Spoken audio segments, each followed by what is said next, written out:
नमस्कार मित्रों, good evening good evening. स्वागत है आपका उत्कर्ष क्लासेस के इस ऑनलाइन सेशन में। नमस्कार दोस्तों, स्वागत है। बहुत बहुत गुड इवनिंग, बहुत बहुत गुड इवनिंग।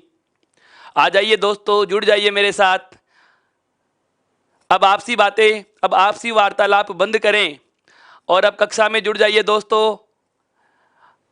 बिल्कुल, अब आरंभ करते हैं अपने बिंदु को। ध्यान दें मित्रों, हम बात कर रहे थे वर्ण विचार से संबंधित। कौन से टॉपिक से संबंधित वार्तालाप चल रहा है हमारा? वर्ण विचार से संबंधित बातें चल रही थी।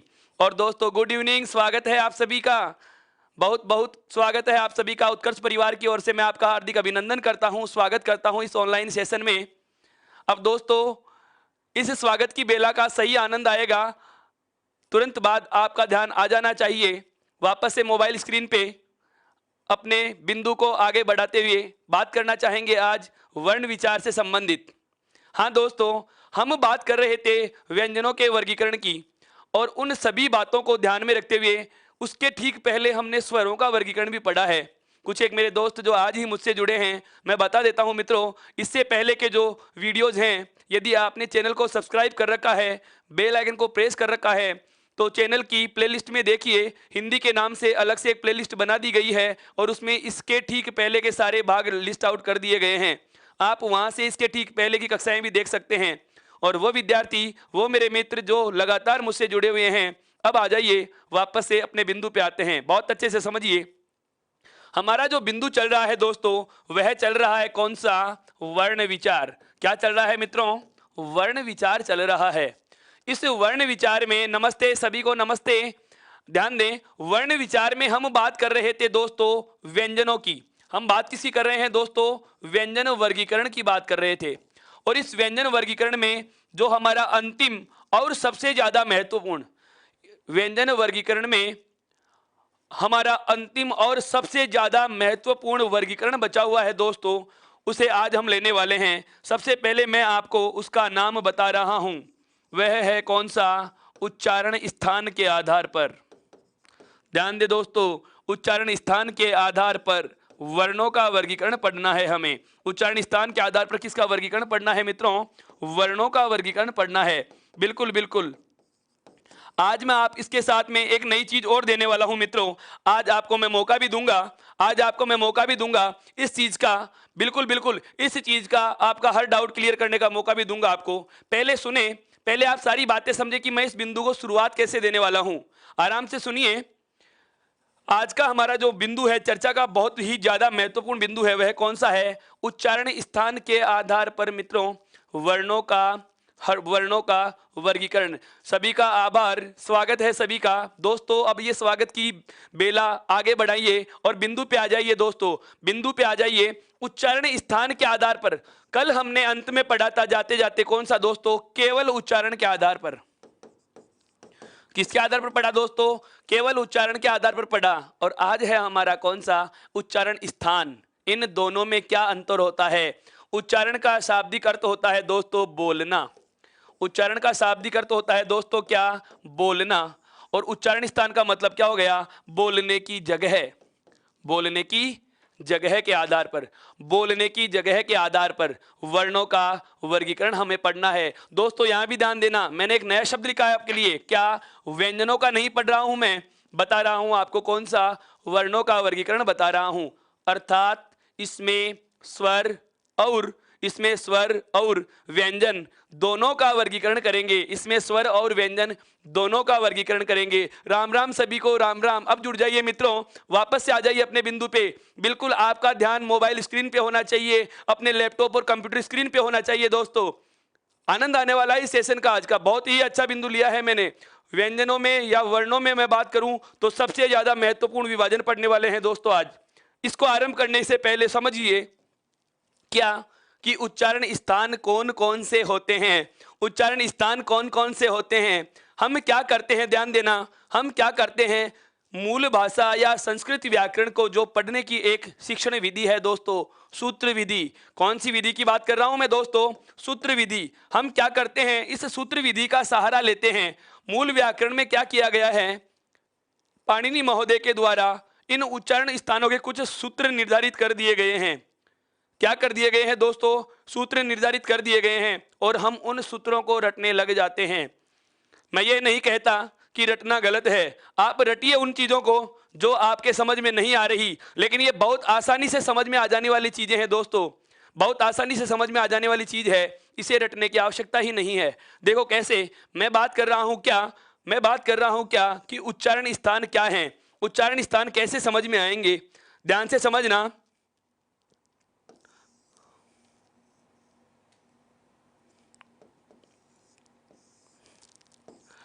दोस्तों कुछ करिश्माई अंदाज में पढ़ना है आज, इसको बहुत अलग तरीके से बता रहा हूं आपको, कभी नहीं पढ़ा होगा आपने इसको, ऐसे कभी नहीं पढ़ा होगा दोस्तों। अब आपका ध्यान केवल और केवल मोबाइल स्क्रीन पे होना चाहिए। मैं आपके चैट की तरफ ध्यान नहीं दे रहा दोस्तों, मुझे आपके मैसेज से कोई मतलब नहीं रहेगा यदि आप लगातार इस चीज को समझने का प्रयास नहीं करेंगे।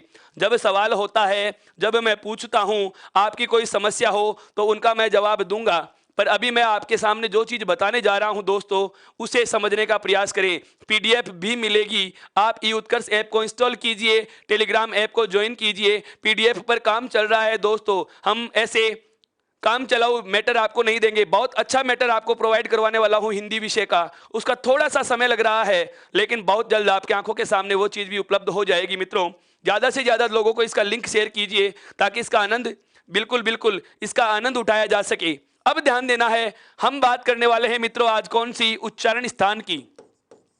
किसकी बात करने वाला हूं दोस्तों, मैं उच्चारण स्थान की बात करने वाला हूं। यह उच्चारण स्थान क्या है इसे समझिए, बहुत आराम से समझना है मित्रों। ध्यान देना, यहां पे होठों के ठीक अंदर जो होते हैं दांत होते हैं दोस्तों, क्या है, ऊपर और नीचे के दांत होते हैं। होठों के ठीक अंदर, ओष्ठ के ठीक अंदर वाले भाग को हम दांत के नाम से जानते हैं।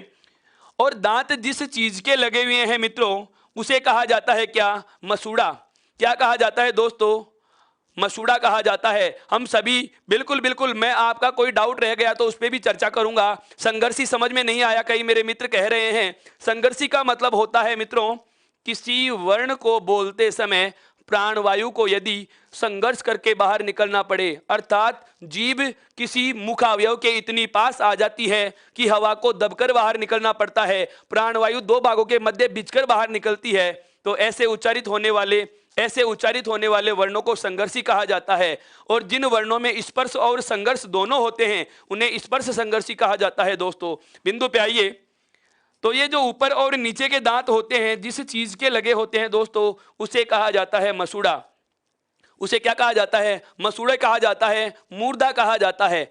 और इन मसूड़ों से ठीक ऊपर का भाग हमें पता भी नहीं चलता कि क्या आ जाता है, तालू आ जाता है दोस्तों। क्या आ जाता है दोस्तों, तालू आ जाता है। ध्यान से समझना, इसको बहुत अलग चीज बता रहा हूं आपको। मसूड़ों से ठीक ऊपर का भाग या मूर्धा से ठीक ऊपरी भाग या मूर्धा से थोड़ा और आगे चलते हैं तो हमें कोई जॉइंट नहीं है, हमें पता लगता है कि मसूड़ों के ठीक बाद वाले भाग को किस नाम से जाना गया, तालू के नाम से। किस नाम से जाना गया दोस्तों, तालू के नाम से जाना गया। और यहां पर नासिका छिद्र के पास होती है क्या, काकल होती है दोस्तों। क्या होती है, काकल होती है। क्या होती है, काकल होती है। टॉपिक से रिलेटेड क्वेश्चंस भी करवाएंगे। एक बार अपना वर्ण विचार बिंदु पूरा हो जाएगा, उसके बाद मैं आपके सामने 200-300 प्रश्न केवल वर्ण विचार पे लेके आने वाला हूं दोस्तों। आप बहुत सही जगह बैठे हैं, बहुत सही मंच का आपने चयन किया है दोस्तों। भरोसा कीजिए, आपका हर सवाल आपको समाधान के साथ मिलेगा। ध्यान दें, एक बार मैं कह रहा हूं, जिस बात को समझने का प्रयास करें। दांतों से ठीक अंदर भाग जो होता है, दांतों से ठीक ऊपर का जो भाग होता है उसे कहा जाता है मसूड़ा।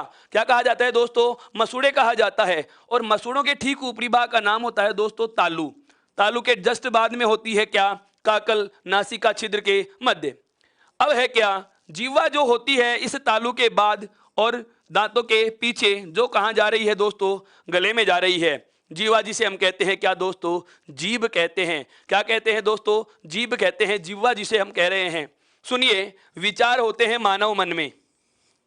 विचार कहां होते हैं, मनुष्य के मन में। हमने जब आरंभ की कक्षा में भाषा की बात की थी कि भाषा किसे कहा जाता है, बिल्कुल यह दोस्तों सभी विषयों का सिलेबस है, क्योंकि उच्चारण स्थान के आधार पर जो वर्णों का वर्गीकरण है वह संधि में बहुत ज्यादा आवश्यक है। और संधि जहां हिंदी व्याकरण पाठ्यक्रम में दे दी गई, संधि वहां होती ही है। आप किसी एक विशेष परीक्षा का नाम तो ले ही नहीं, बिल्कुल आप हिंदी भाषा सीख रहे हैं, परीक्षा का पाठ्यक्रम नहीं पढ़ रहे। यदि पाठ्यक्रम ही पढ़ाना होता दोस्तों तो इतने दिन में आधा पाठ्यक्रम पूरा हो चुका होता।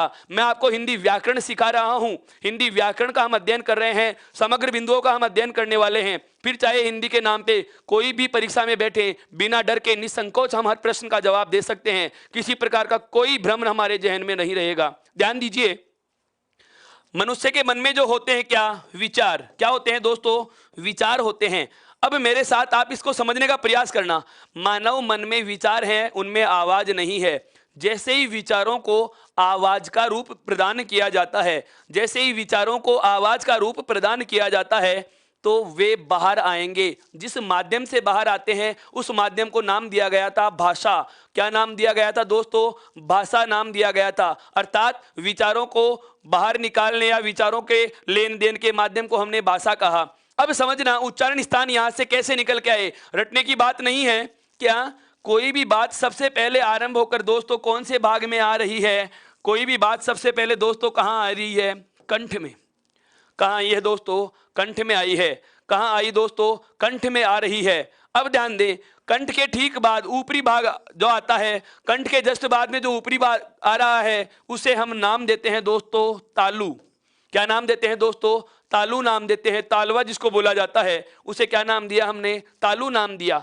अब ध्यान दें, यहां पर तालु यहां से शुरू हुआ और मसूड़ों से ठीक पहले क्या हो गया, तालु का। तालु का जो नाम है उसके बाद हम आता है कौन सा, मसूड़े, या जिन्हें कहा जाता है दोस्तों क्या, मूर्धा। समझना वापस से, सबसे पहले बात कहां आई, गले में। मैंने उसको नाम दे दिया क्या, कंठ। क्या नाम दिया दोस्तों, कंठ नाम दिया। कंठ के ठीक ऊपर ही, कंठ के जस्ट बाद में बात कहां आ रही है दोस्तों, तालु पे। सबसे पहले कहां आई मित्रों, कंठ पे आई। नंबर 2 पे कहां आ गई, तालु पे। नंबर 3 पे कहां आ गई दोस्तों, मसूड़ों पर। कहां आ गई है, मसूड़ों के पास। मसूड़ों के बाद, मसूड़ों के बाद में बात कहां आ रही है, देखो मसूड़ों से थोड़ा सा और आगे आए तो हमारे क्या आ गए दोस्तों, दंत आ गए। क्या आ गए हैं, दांत आ गए हैं, दंत आ गए हैं।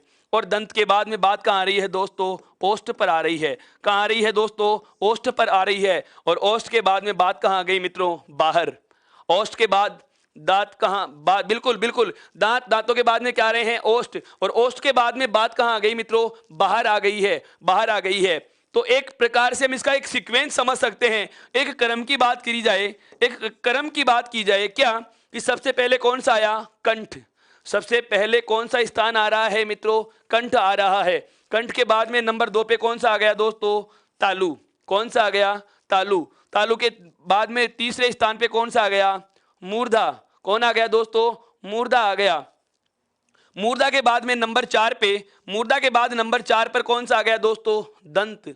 कौन सा आ गया, दंत आ गया। और दंत के बाद में क्या आ गया दोस्तों, ओष्ठ आ गया। क्या आ गया, ओष्ठ आ गया।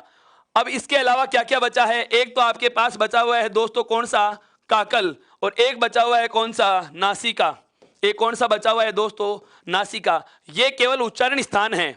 ये केवल क्या है दोस्तों, उच्चारण स्थान है। ये केवल क्या है, उच्चारण स्थान है। इन उच्चारण स्थानों में महत्वपूर्ण बात अब मैं करने वाला हूं क्या, एक बार हम थोड़ी देर के लिए इस काकल और नासिका का जिक्र नहीं करते तो हमारे पास कितने नाम आए, 5 नाम आए। हमारे पास कितने नाम आए दोस्तों, 5 नाम आ गए। और इन 5 नामों का क्रम भी याद करने की आवश्यकता नहीं है, हमें पता है कोई बात सबसे पहले कहां आती है दोस्तों, कंठ पे। मैं लिख रहा हूं, इनका क्रम लिख रहा हूं, अब समझना साथ के साथ ही। कोई भी बात सबसे पहले कहां आई, कंठ पे आई। अर्थात पहला स्थान कौन सा हुआ दोस्तों, कंठ हुआ। कौन सा हुआ, कंठ हुआ। दूसरा जो स्थान होता है दोस्तों वह कौन सा होता है, तालु होता है। कौन सा होता है, तालु होता है। तीसरा जो स्थान है दोस्तों उसे कहा गया क्या, मूर्धा। क्यों, कंठ, कंठ के बाद तालु, तालु के बाद मसूड़े। आपको इस डायग्राम के साथ देखते हुए अपने मुंह में इस चीज को महसूस करना है कि सबसे पहले कंठ आता है, उसके बाद तालु, तालु समाप्त होते आगे आ जाते हैं मसूड़े, दांतों से ठीक ऊपर वाला भाग। मसूड़ों के ठीक बाद में बात कहां आ रही है, दंत के पास। और उसके बाद में नंबर 5 पे कौन सा आ गया दोस्तों, ओष्ठ आ गया। क्या आ गया दोस्तों, ओष्ठ आ गया। यहां तक 5 स्थानों का हमें पता चल चुका है, हमें 5 स्थानों का पता चल चुका है। अब ध्यान दीजिए, अब ध्यान दीजिए, इस चीज को अगर आप चाहो तो इसका स्क्रीनशॉट ले सकते हैं। मैं इसको हटाने वाला हूं, एक बार इसका स्क्रीनशॉट लीजिए मित्रों।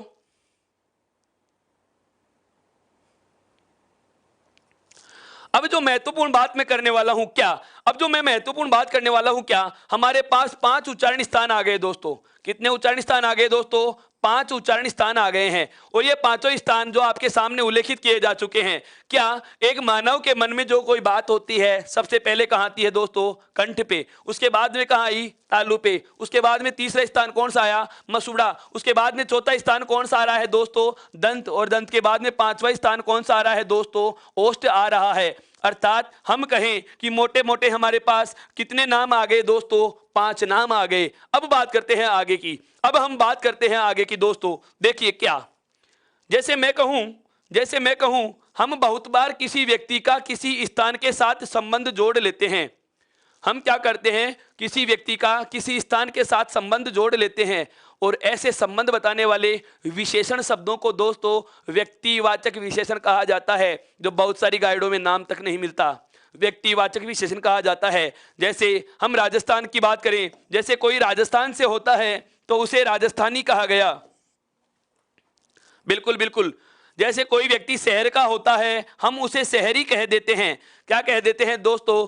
शहरी कह देते हैं। भारत देश के सभी निवासियों को कहा जाता है क्या दोस्तों? भारत देश के सभी निवासियों की बात कर रहा हूं मैं, तो भारत देश वालों को क्या कहा जाएगा दोस्तों? भारतीय कहा जाएगा। क्या कहा जाएगा दोस्तों? भारतीय कहा जाएगा। क्या कहा जाएगा दोस्तों? भारतीय कहा जाएगा। ठीक उसी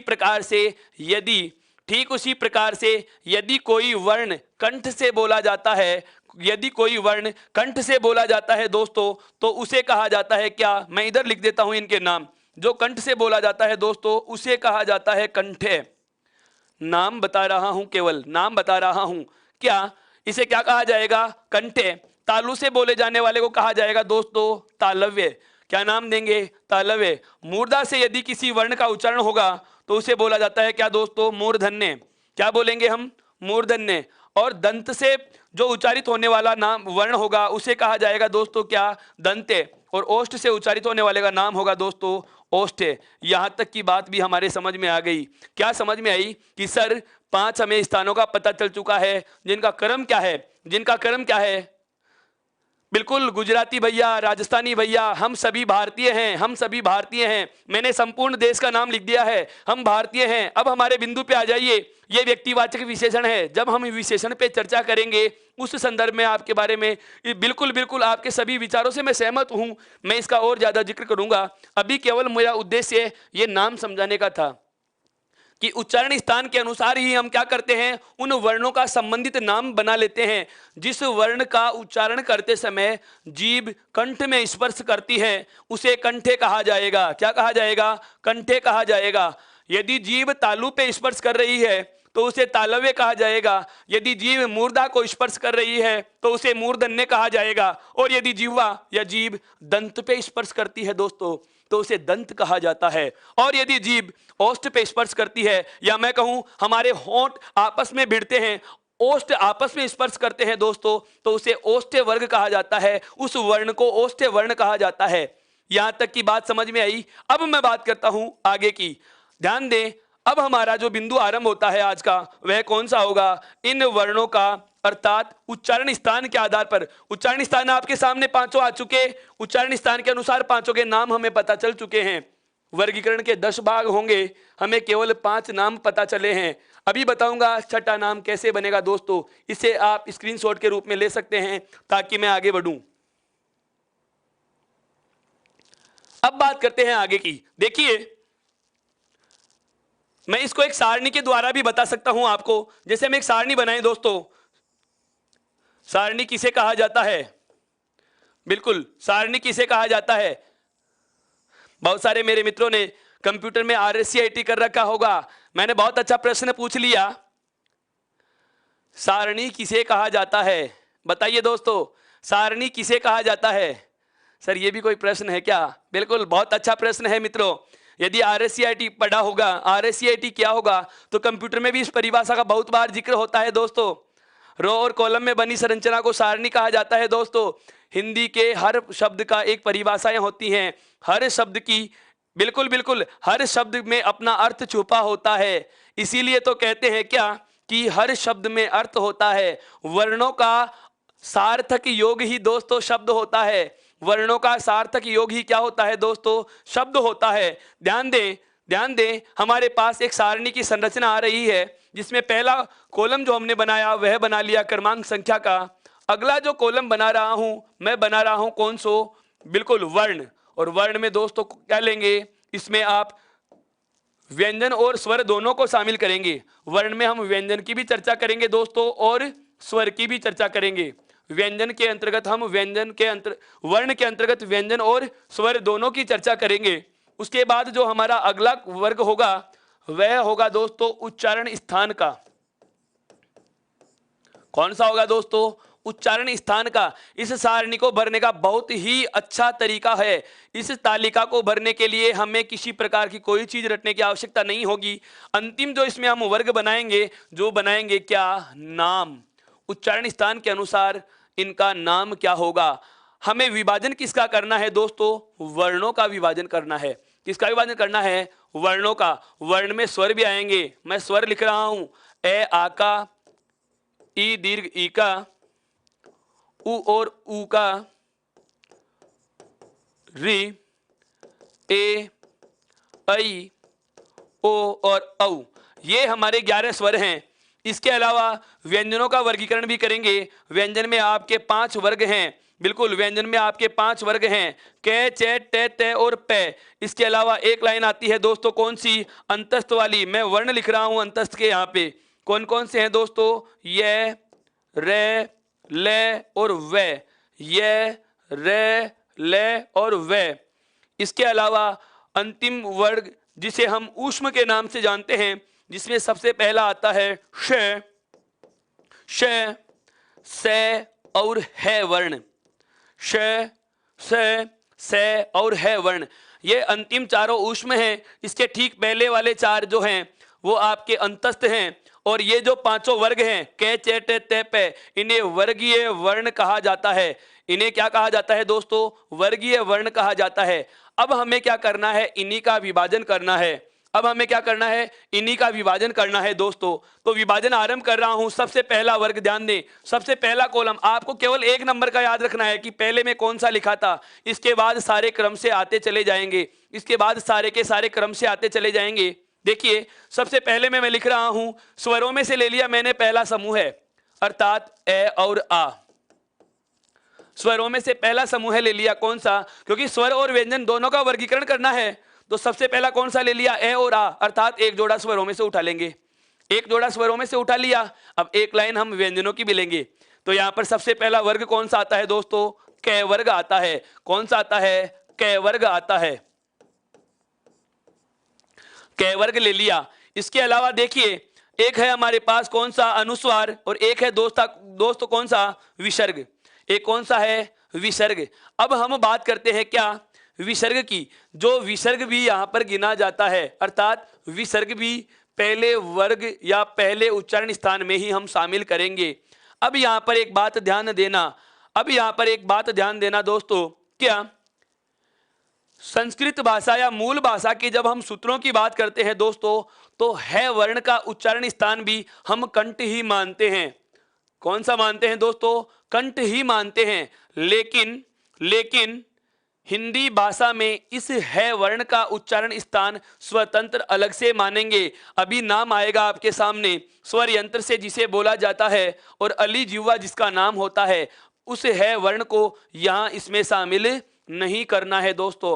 बहुत आराम से सुनिए, बहुत आराम से सुनिए। क्या कि ए और आ मैंने पहला समूह है। ए और आ मैंने पहला समूह कहां से उठाया है? स्वरों में से उठाया है। उसके बाद दूसरी मैंने वर्गों में, व्यंजन वर्गों में से एक लाइन उठाई, तो पहला जोड़ा स्वरों का ले लिया और पहला जोड़ा ही व्यंजन वर्ग का ले लिया। इसके ठीक बाद केवल अयोगवाह में से मैंने कौन सा वर्ण लिया है दोस्तों? विसर्ग लिया है। कौन सा लिया है? विसर्ग लिया है। पहली लाइन थी, इसलिए पहला उच्चारण स्थान, सबसे पहला उच्चारण स्थान दोस्तों कौन सा था? कंठ। कौन सा था? कंठ था। और नाम उसका क्या हो जाएगा दोस्तों? कंठे हो जाएगा। कंठ से बोले जाने के कारण उसे क्या कहेंगे दोस्तों? कंठे कह देंगे। यहां तक की बात समझ में आ गई। यहां तक की बात समझ में आ गई। अब बात करते हैं हम अगले वर्ग की। देखो दूसरा जो समूह है आएगा वह कौन सा आएगा। आ के बाद में क्या आता है दोस्तों, ई और दीर्घ ई का समूह है आता है। आ के बाद में क्या आता है, ई दीर्घ ई का समूह है आता है। और कै वर्ग के बाद में कौन सा आएगा दोस्तों, चै वर्ग आएगा।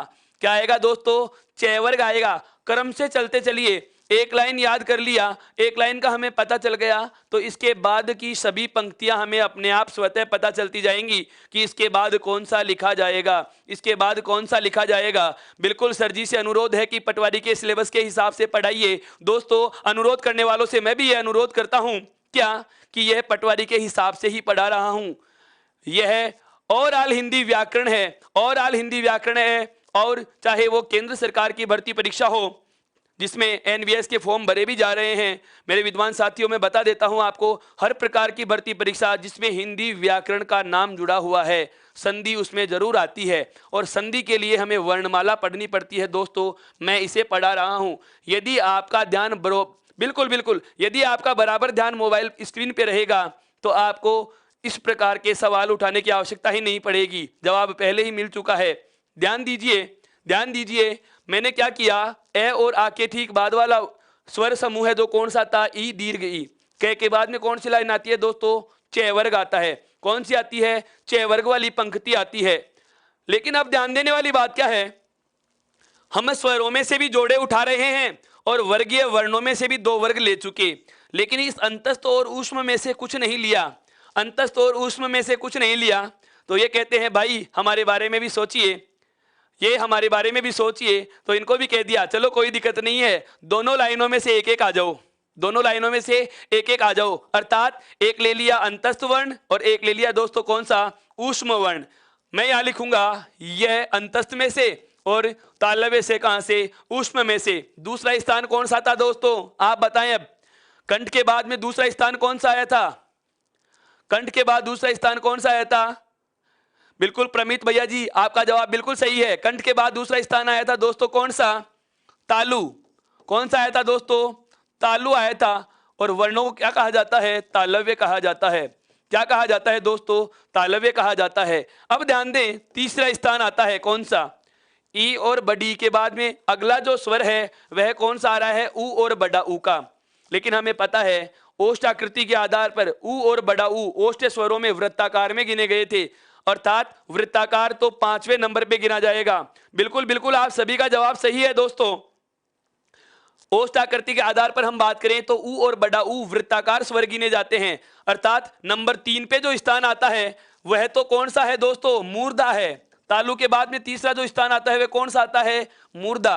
और मूर्धा में हम री को नहीं गिनेंगे, सॉरी ऊ और बड़े ऊ को नहीं गिनेंगे। कौन सा लेंगे यहाँ पे, री स्वर ले लेंगे। कौन सा ले लेंगे, री स्वर ले लेंगे। तो स्वरों में से एक ले लिया। च के बाद में कौन सी लाइन आती है दोस्तों, टे वर्ग आता है। यह के बाद में क्या आता है मित्रों, रे। और से के बाद में कौन सा से आएगा, षटकोण वाला श आता है। कहां से बोले जाते हैं, मूर्धा से। और इनका नाम होता है दोस्तों क्या, मूर्धन्य होता है। क्या होता है दोस्तों, मूर्धन्य होता है। इसके बाद ध्यान दें, इसके बाद आता है अगला वर्ग। और अगले वर्ग में संस्कृत का स्वर आता है ली। संस्कृत का स्वर कौन सा आता है, ली। यदि लिखना चाहें तो हम लिख सकते हैं कि स्वरों में से कौन सा आएगा, ली स्वर आएगा। हालांकि ये संस्कृत भाषा का है, चाहो तो आप लिख सकते हो, चाहो तो हम इसे हटा भी सकते हैं, क्योंकि इसका प्रयोग हिंदी व्याकरण में नहीं होता। हिंदी भाषा में हम इसका प्रयोग नहीं करते, तत्सम शब्दों में इसका प्रयोग होता है। ध्यान देना। तो स्वरों में से तो कौन सा आएगा दोस्तों, ली स्वर लिख सकते हैं। और टे वर्ग के बाद में अगला जो वर्ग आता है मित्रों वह कौन सा आता है, टे वर्ग आता है। कौन सा आता है दोस्तों, टे वर्ग आता है। टे वर्ग के बाद में देखिए ये आ गया, रे आ गया, तो रे के बाद में क्या आएगा, ले, से, शे। और यहाँ पर क्या आएगा, से आएगा दोस्तों। क्या आएगा, से आएगा। और चौथा स्थान क्या है यहाँ पर, चौथा स्थान क्या है यहाँ पे, दंत। और दंत वालों को नाम क्या देंगे दोस्तों, दंत्य वर्ण कह देंगे। क्या नाम दे देंगे हम, दंत्य वर्ण नाम दे देंगे।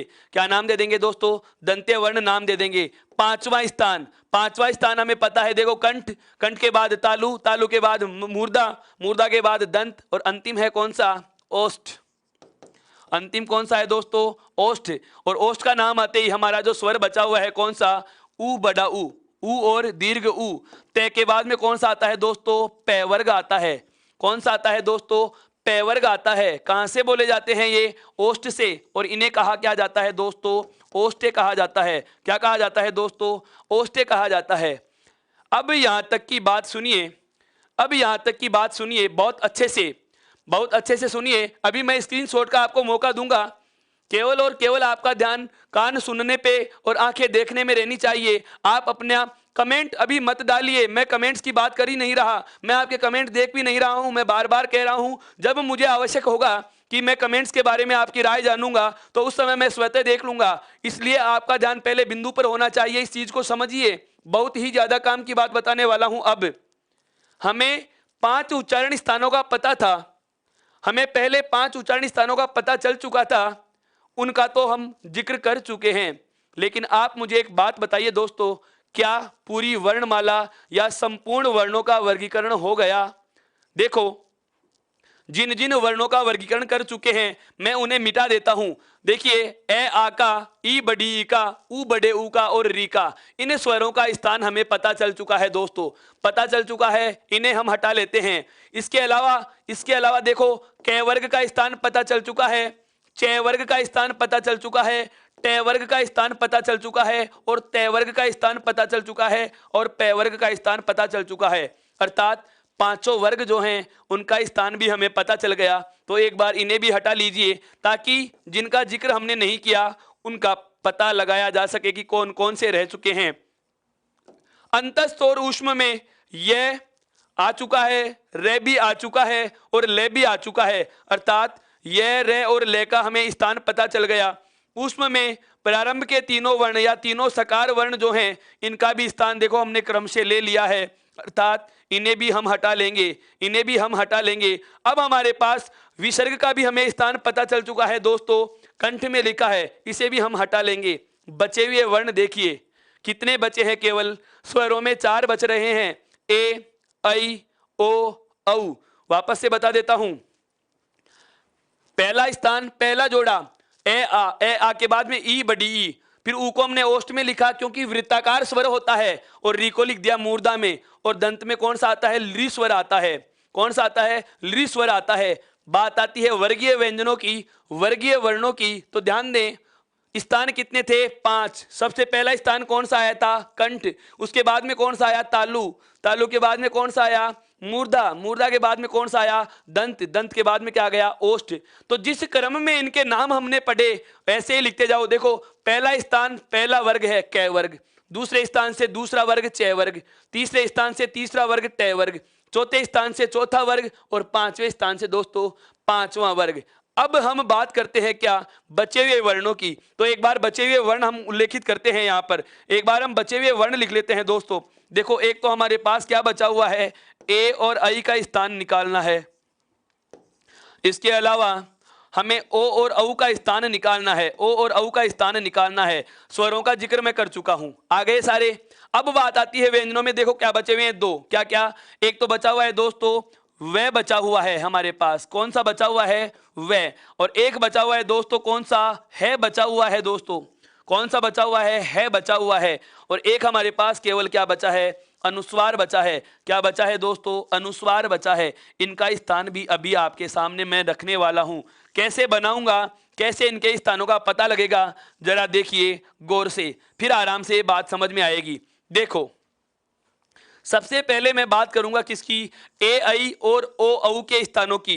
ए आई और ओ औ के स्थानों की बात करूंगा कि ए का स्थान, ओ का स्थान कैसे पता लगेगा। ए का स्थान और ओ का स्थान कैसे पता लगेगा? आपसी वार्तालाप के बजाय यदि आप यहां ध्यान देंगे तो आपके लिए ये चीजें ज्यादा उपयोगी, बिल्कुल बिल्कुल ज्यादा उपयोगी रहेंगी। मित्रों ध्यान दें, बहुत ही अलग चीज बताने वाला हूं, आपने सुना भी नहीं होगा, आपने सुना भी नहीं होगा। क्या? मुझे पता नहीं कि ए का स्थान क्या होता है, मुझे पता नहीं कि ए का स्थान क्या होता है, लेकिन यह मुझे पता है कि ए बनता है ए और ई के जुड़ने से। ए किससे बनता है दोस्तों? गुण संधि में ए और ई का योग होता है, तो दोस्तों गुण संधि में ए बनता है। अब ध्यान देना, अब ए का योग होता है, ए का निर्माण होता है ए और ई के जुड़ने से।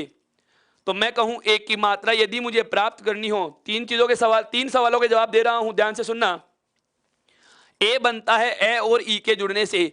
अब यदि मुझे अब यदि मुझे ए की मात्रा पता लगानी है तो मैं कह दूंगा कि ए की मात्रा कितनी होती है दोस्तों, एक मात्रा, और छोटी ई की मात्रा भी कितनी होती है, एक मात्रा, अर्थात ए की मात्रा कितनी होती है, दो। कितनी होती है, दो। अब अगला प्रश्न आप समझ चुके होंगे क्या, कि यदि आप ए और ई को जोड़कर ए बना सकते हो, ए और ई की मात्रा को जोड़कर ए की मात्रा बना सकते हो, तो क्या मित्रों ए और ई का स्थान जोड़कर ए का स्थान प्राप्त किया जा सकता है या नहीं। समझिए वापस से मैंने क्या कहा, ए और ई के जुड़ने से गुण संधि में बनता है ए, गुण स्वर ए बनता है। अब ए और ई के जुड़ने से ए बनता है, ए और ई के जुड़ने से ए की मात्रा बनती है, तो क्या ए और ई के जुड़ने से ए का स्थान प्राप्त नहीं किया जाता दोस्तों। बिल्कुल समझना इस बात को। देखिए हमें यह पता है कि ए का स्थान क्या होता है मित्रों, कंठ होता है। क्या होता है दोस्तों, ए का स्थान कंठ होता है, और ई का जो स्थान है वह कौन सा है, तालु, अर्थात ए का स्थान हो जाएगा कंठ योग तालु। क्या हो जाएगा दोस्तों, कंठ योग तालु हो जाएगा। तो मैं आगे लिख दूंगा क्या, कि ए को कहा जाता है क्या दोस्तों, कंठ तालव्य। क्या कहा जाता है मित्रों, कंठ तालव्य कहा जाता है। क्या कहा जाता है दोस्तों, कंठ तालव्य कहा जाता है। क्या कहा जाता है दोस्तों, कंठ तालव्य ही कहा जाता है। अब बात आती है ओ का स्थान कैसे पता लगे। तो ओ का स्थान पता नहीं, कोई दिक्कत वाली बात नहीं है। हमें यह पता है कि ओ किससे बनेगा मित्रों, ओ बनता है ए के साथ यदि ऊ को जोड़ा जाए तो हमें प्राप्त होता है ओ। ए के साथ यदि ऊ जोड़ा जाए तो गुण संधि में क्या बनता है दोस्तों, ओ बनता है। क्या बनता है, ओ बनता है। अब ए और ऊ की मात्रा जोड़े तो हमें ओ की मात्रा प्राप्त हो जाती है। तो ए और ऊ का स्थान जोड़कर हम इन दोनों के स्थान को, इसका स्थान नाम दे सकते हैं। ए का स्थान अभी अभी हमने जाना क्या होता है, कंठ, और ऊ का स्थान दोस्तों क्या होता है, ओष्ठ होता है। क्या होता है दोस्तों, ओष्ठ होता है। तो हम क्या कह देंगे कि ओ का स्थान क्या होगा मित्रों, कंठोष्ठ होगा। क्या होगा दोस्तों, कंठोष्ठ होगा। क्या होगा मित्रों, कंठोष्ठ होगा। अब बात आती है क्या, वे की। तो वे का स्थान होता है दोस्तों दंत और ओष्ठ होता है। क्या होता है, दंत और ओष्ठ, और इसे आप नाम दे सकते हैं दंतोष्ठ। क्या नाम दे सकते हैं, दंतोष्ठ। यहां से मैं आपको एक शब्द शुद्धि का क्वेश्चन और एक संधि का अपवाद भी बताने वाला हूं। इसी सारणी में से एक तो शब्द शुद्धि और एक आपके संधि का प्रश्न भी आएगा क्या, कि इस कंठोष्ठ और दंतोष्ठ में हम कई बार दो मात्राएं लगा देते हैं, कई बार हम एक मात्रा लगाते हैं। दोस्तों चाहे आप इसे एक मात्रा लगा के लिखो चाहे दो मात्रा लगा के लिखो, दोनों ही स्थितियों में शब्द तो शुद्ध होगा और संधि सदैव वृद्धि होती है। संधि सदैव कौन सी होती है, वृद्धि होती है। चाहे इसे गुण रूप में ही क्यों न लिख दिया जाए, इनमें वृद्धि संधि मानी जाती है। जब स्वर संधि के अपवाद पढ़ेंगे उस समय इस बारे में मैं और बात करूंगा। आपको हल्का सा हिंट दे दिया है, ध्यान देना। आगे बात आती है का उच्चारण स्थान कहां से होता है। तो है बोला जाता है दोस्तों स्वर यंत्र से। कहां से बोला गया, स्वर यंत्र, अर्थात काकल और कंठ के मध्य के भाग से इसका उच्चारण होता है। अतः इसे पूर्ण रूप से कंठे नहीं कहा जा सकता, काकल और कंठ के मध्य से बोला जाता है, इसे नाम दिया गया है। स्वर यंत्र से इसका उच्चारण होता है और कहा जाता है दोस्तों अली जिह्वा। इसको क्या कहा जाता है दोस्तों, अली जिह्वा। मेरे मित्र जो संस्कृत के सूत्र व्याकरण पढ़ते हैं उन्हें बता देता हूं कि हिंदी में यदि आपको है का उच्चारण स्थान पूछे तो इसका उच्चारण स्थान बताना है आपको स्वर यंत्र, और इसका नाम पूछे दोस्तों तो इसका नाम बताना है अली जिह्वा। क्या बताना है दोस्तों, अली जिह्वा बताना है। क्या बताना है दोस्तों, अली जिह्वा बताना है। और अंतिम बात आती है अनुस्वार की, जिसकी चर्चा हम पहले भी कर चुके हैं। जिसका उच्चारण नासिका से होता है, जिसका उच्चारण नाक से होता है, उसे क्या कहा जाता है दोस्तों, नासिके कहा जाता है। क्या कहा जाता है दोस्तों, नासिके कहा जाता है। यह था हमारा कौन सा, वर्णों का उच्चारण स्थान के आधार पर वर्गीकरण। हमने क्या किया, 5 तो आरंभ के उच्चारण स्थान हमने प्राप्त कर लिए। बिल्कुल आरंभ के 5 उच्चारण स्थान तो हमें क्रम से पता चल चुके थे, और इसके बाद वाले हमने क्या किए हैं, जोड़ जोड़ के बनाए हैं। और अंतिम के 2 का हमें ध्यान रखना ही होगा, स्वर यंत्र और नासिका से बोला जाता है। कहां से बोला जाता है दोस्तों? नासिका से बोला जाता है। इस सारणी को आप 2-3 बार अपना बिल्कुल इसी तरीके से कि पहले तो आप उच्चारण स्थानों का बिल्कुल क्रम याद रखो, उसके बाद पहला वर्ग पहला स्थान, दूसरा वर्ग दूसरा स्थान, तीसरा वर्ग तीसरा, चौथा वर्ग चौथा स्थान से और पांचवा वर्ग पांचवें स्थान से बोलेंगे। इसके अलावा जो स्वरों का वर्ग क्रम है वह भी लिख दिया, और बचे हुए कौन कौन से हैं उनको अलग से लिख लेंगे। ए कैसे बना? ए बनता है ए और ई से, तो ए का स्थान ए और ई का स्थान जुड़ के आ जाएगा। ओ बनता है ए और ऊ से, तो ओ का स्थान ए और ऊ का बिल्कुल ए और ऊ का स्थान जुड़ के आ जाएगा। वह दंतोष्ठ होता है और है स्वर यंत्र से बोला जाता है मित्रों। तो यह जो था आपके सामने था उच्चारण स्थान के आधार पर वर्णों का वर्गीकरण था दोस्तों। आप इसका स्क्रीनशॉट ले सकते हैं ताकि आगे बढ़े।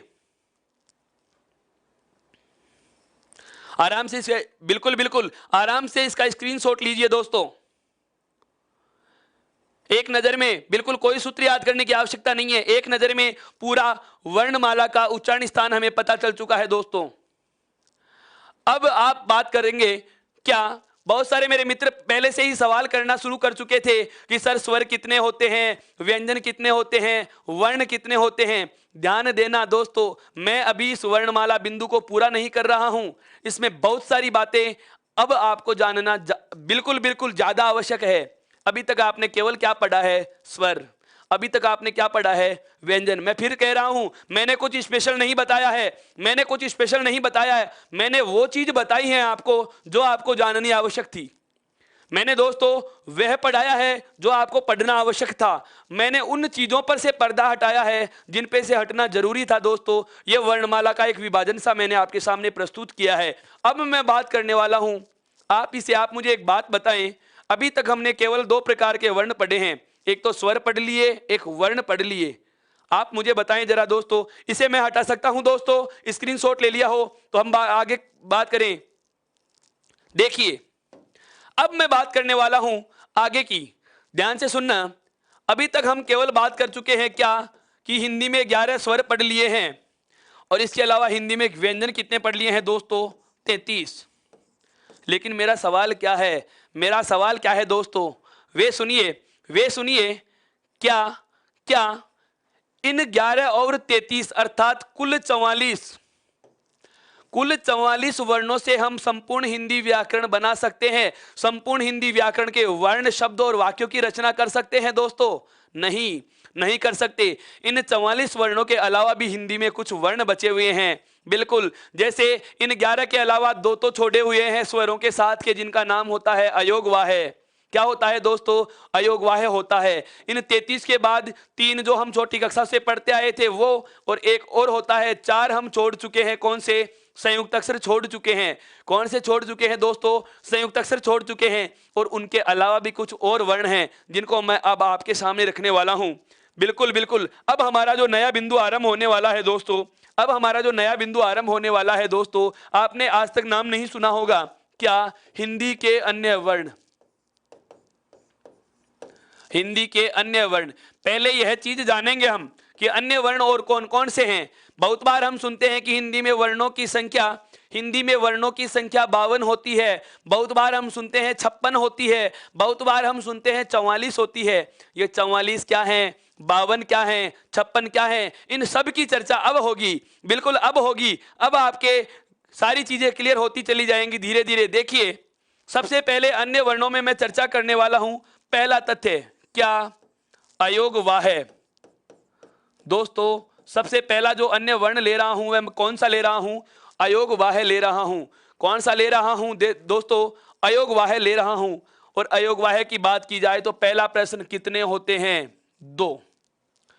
अयोगवाह्य वर्ण कितने होते हैं? 2 होते हैं। कौन कौन से होते हैं दोस्तों? तो अंग और अह से जिसका उच्चारण किया जाता है, इस अंग को बोला जाता है दोस्तों अनुस्वार। क्या बोला जाता है दोस्तों?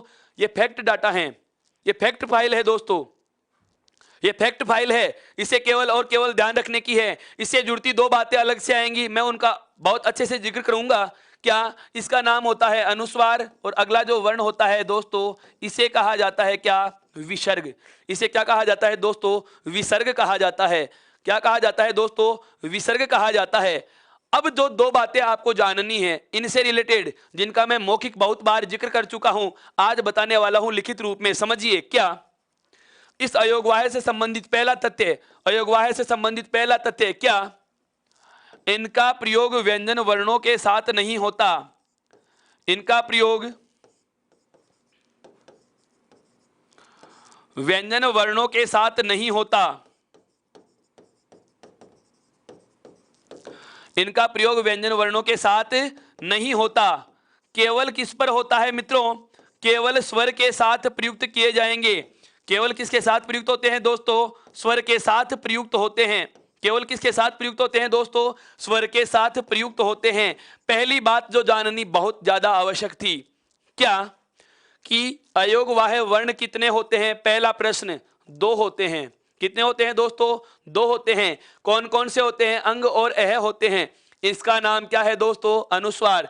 दूसरे का नाम क्या है, विसर्ग। यदि बात करें इसका मात्रा संकेत कैसे होता है, तो ध्यान देना, अनुस्वार होते शिरोरेखा के ऊपर बिंदी और विसर्ग होता है ऊपर नीचे दो बिंदुएं दोस्तों।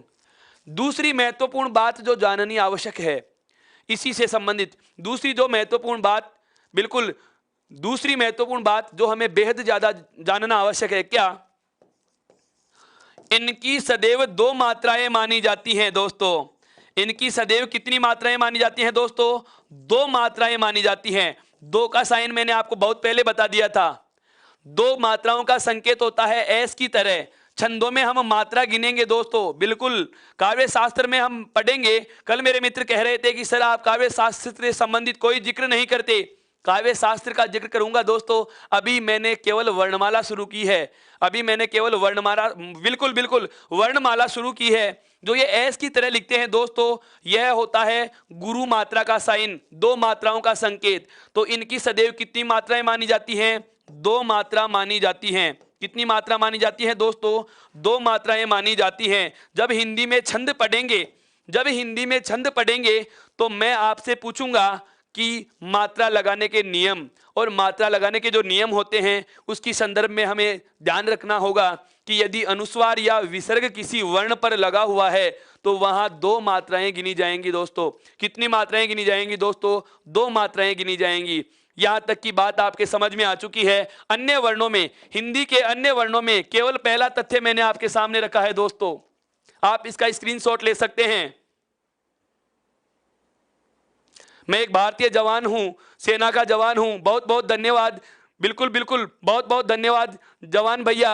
आप सैनिक होने के साथ साथ बिल्कुल आप हमारे हृदयों, बिल्कुल बिल्कुल हृदयों में बसे रहते हैं। आपकी वजह से ही हम इतना सुकून के साथ इस कक्षा का आनंद ले रहे हैं। आप वहां बैठे बैठे हमें अमन चैन प्रदान कर रहे हैं दोस्तों, बहुत बहुत धन्यवाद।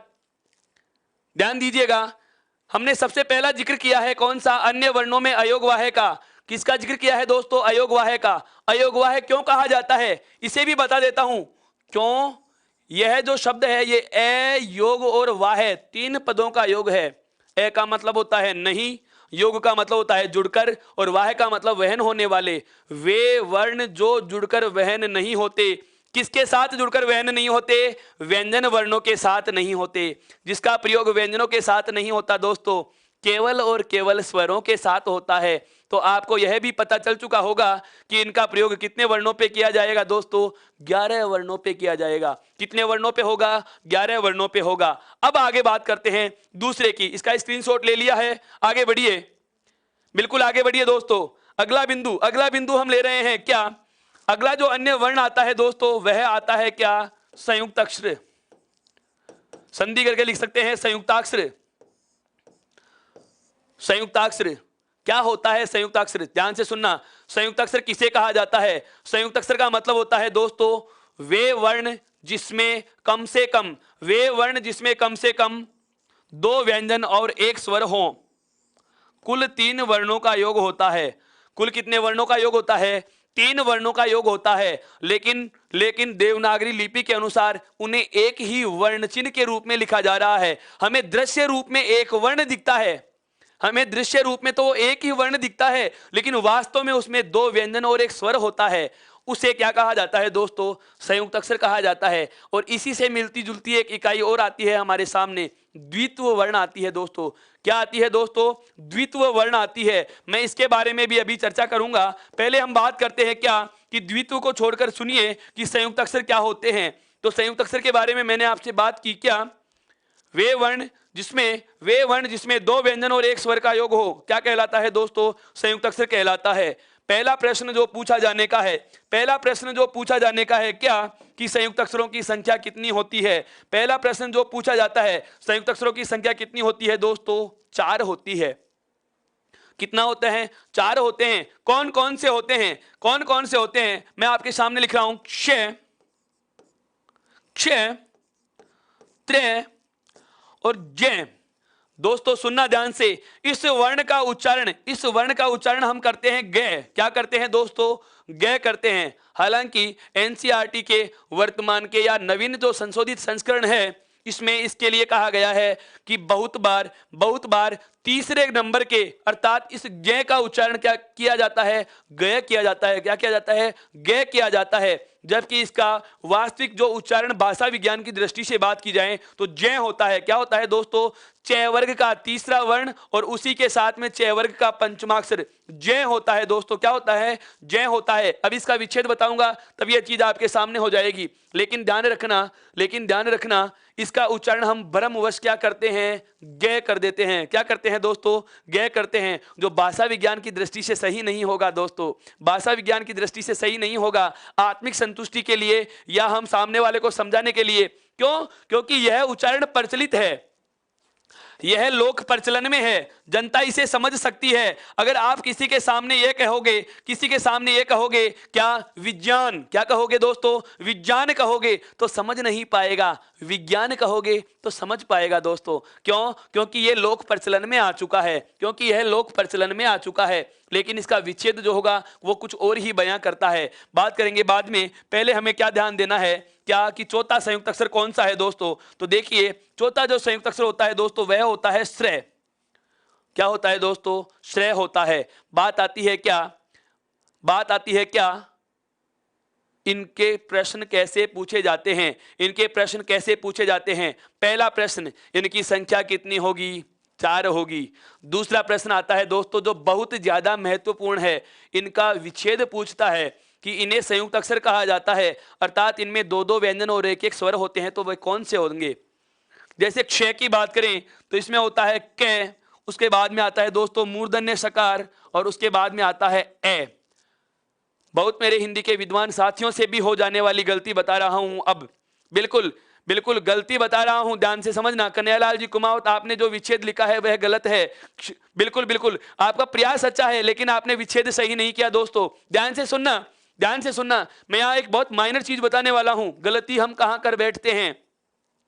प्रश्न क्या आ रहा है? अब प्रश्न सुनना, उसके बाद मैं विकल्प लिखूंगा।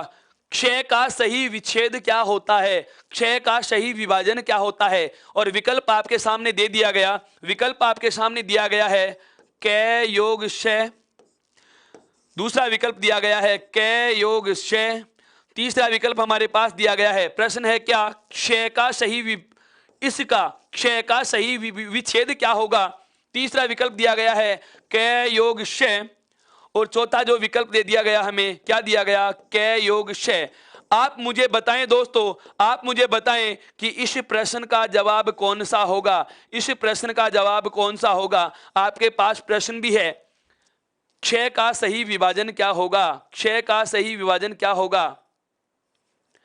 और आपके पास विकल्प हैं कै योग क्षय, इसमें दोनों स्वर सहित हैं, इसमें कै के हलंत लगा हुआ है और मूर्धन्य सकार पूरा है, इसमें दोनों वर्णों के हलंत है, इसमें कै वर्ण के हलंत है और सह के नहीं है दोस्तों।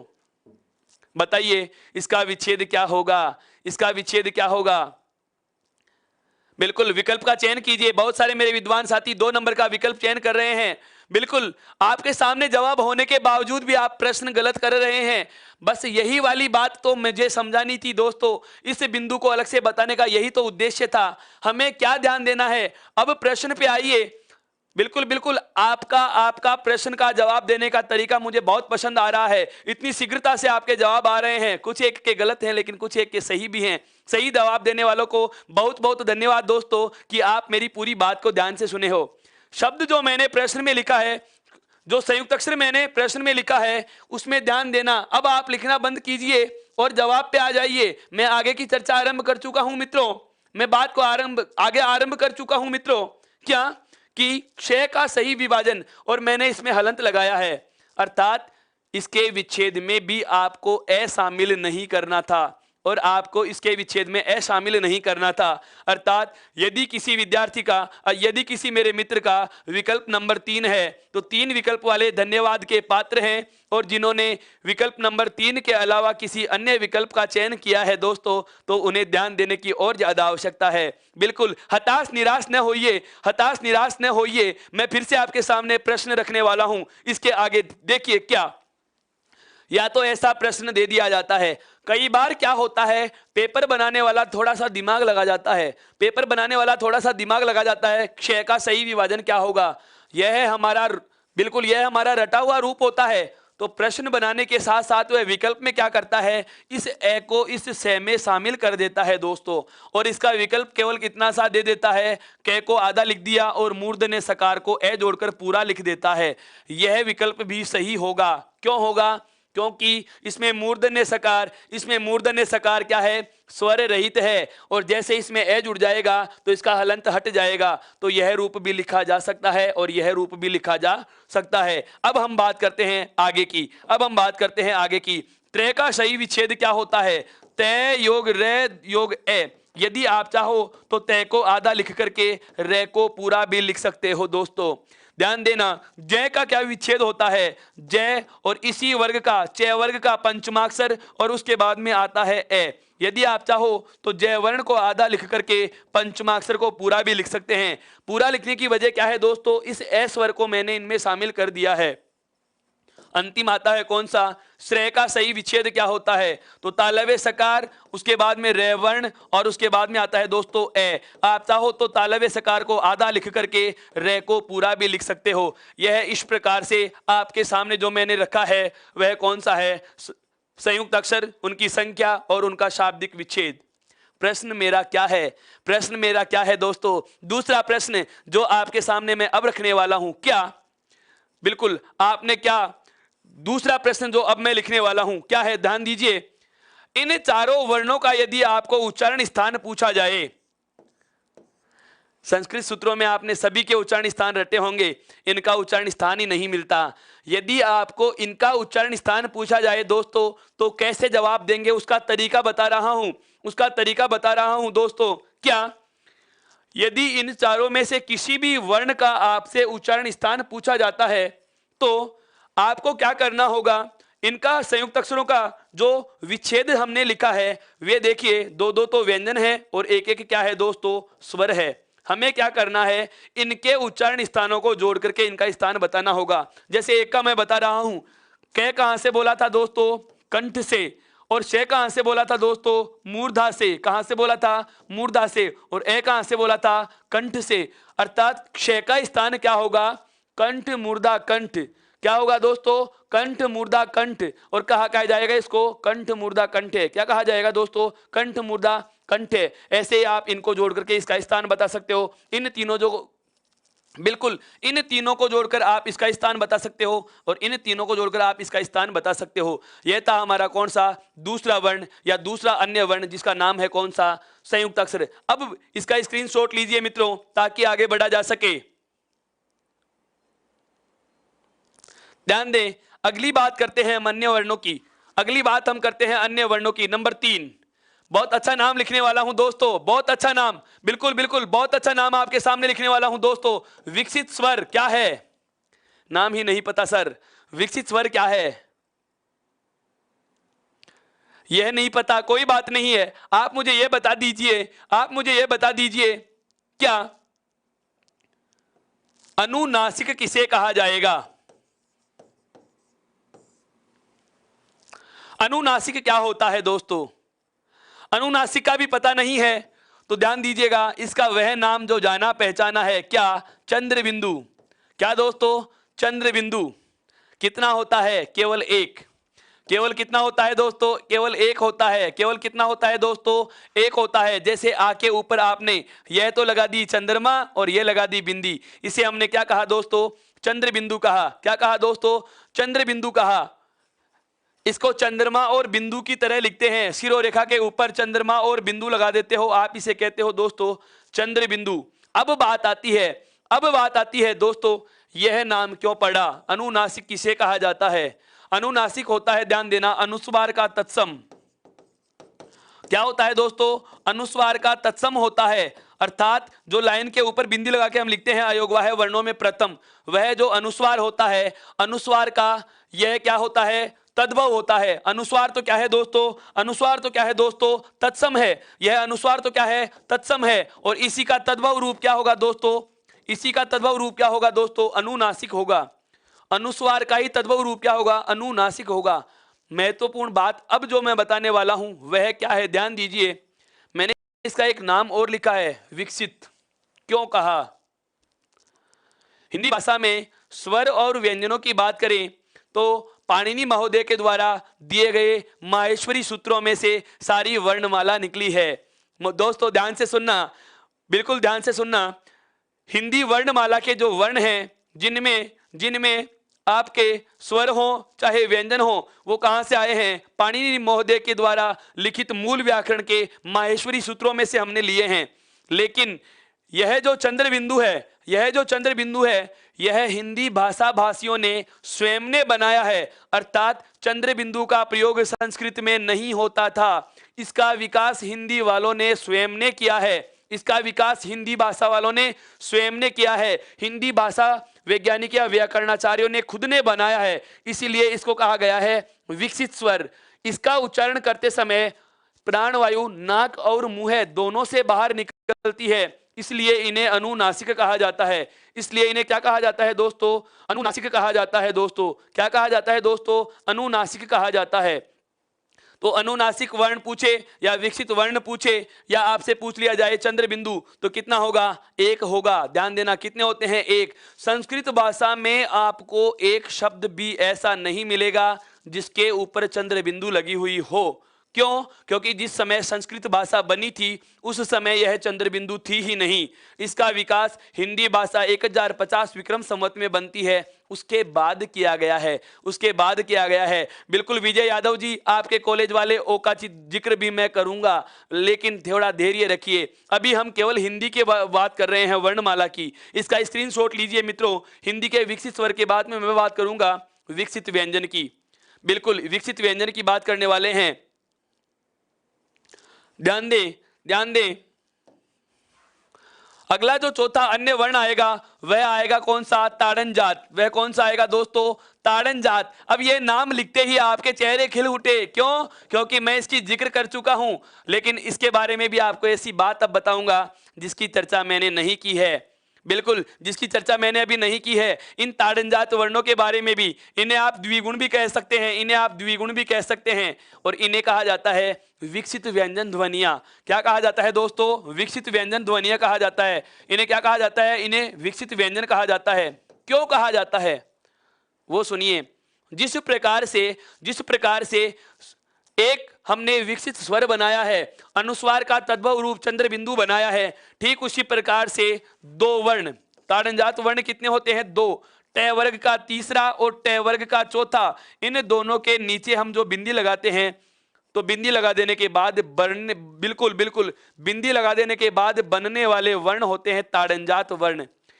इन्हें दूसरा नाम दिया गया कौन सा? उत्क्षिप्त। क्योंकि यह जो बिंदी है, इस चिन्ह का नाम होता है उत्क्षिप्त चिन्ह, जिसका शाब्दिक अर्थ होता है दोस्तों क्या? फेंका हुआ। क्या होता है? फेंका हुआ। इनका उच्चारण करते समय जीभ इतना झटका खाती है, ऐसे लगता है जैसे मुंह से, बिल्कुल ऐसे लगता है जैसे मुंह से बाहर फेंके जा रहे हैं।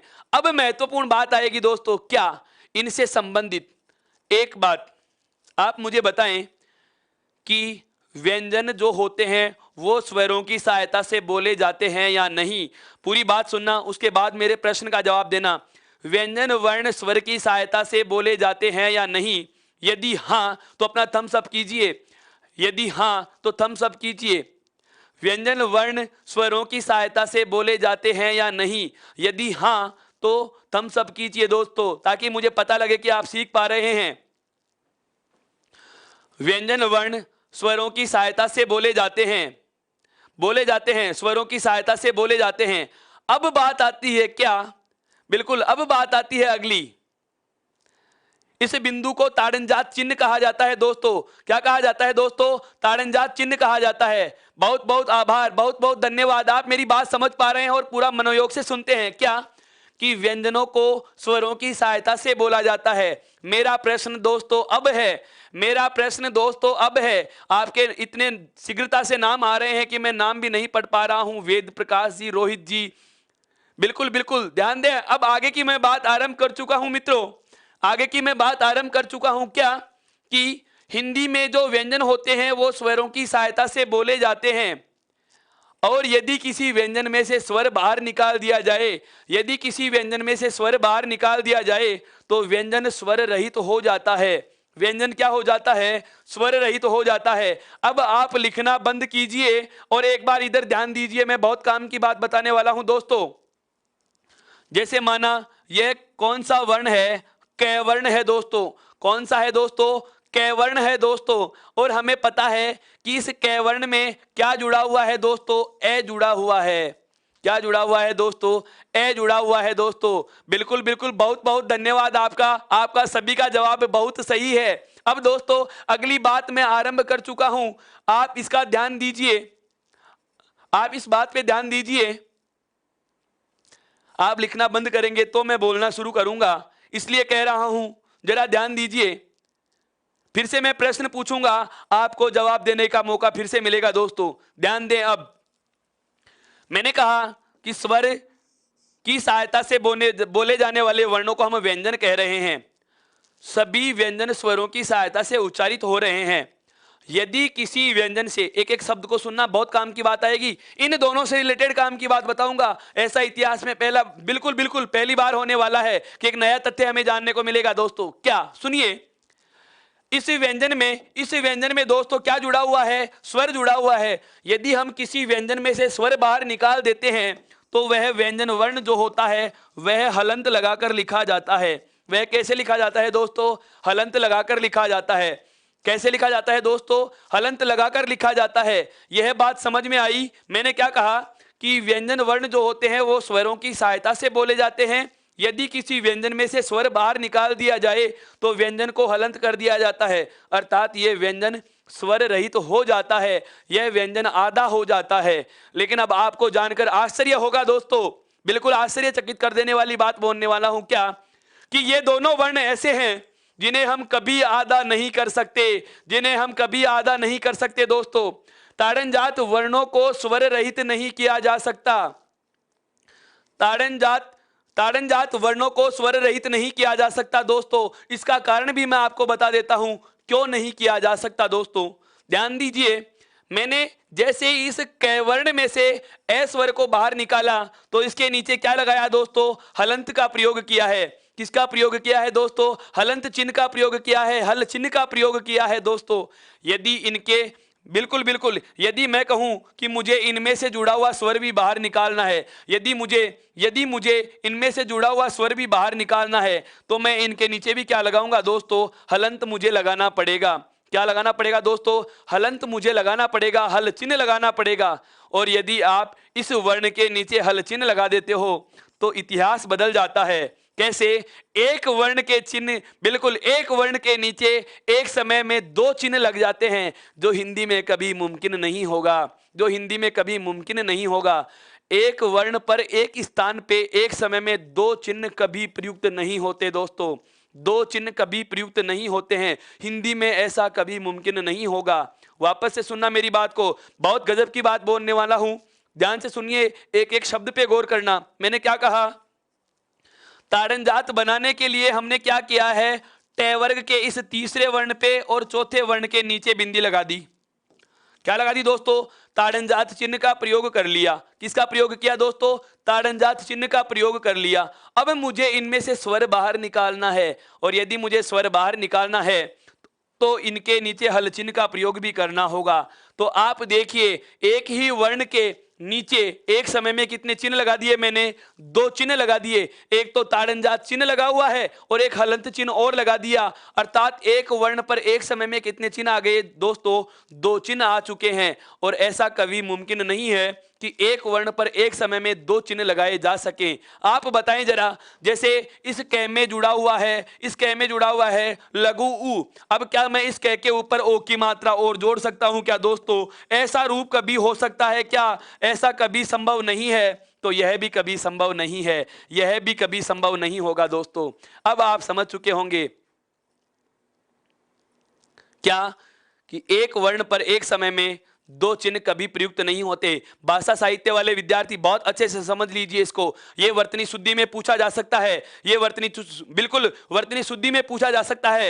एक शब्द आता है वांग्मय, व्यंजन संधि का उदाहरण है दोस्तों वांग्मय। अब आप ये कहोगे कि सर इसके नीचे हलंत क्यों आया दोस्तों? ये ताड़नजात चिन्ह नहीं है, इस पे पंचमाक्षर बिंदु लगा हुआ है, जो नीचे नहीं लगा साइड में लगा है, आगे लगा हुआ है नीचे नहीं लगा हुआ, इसलिए इसके नीचे हलंत चिन्ह का प्रयोग कर लिया दोस्तों।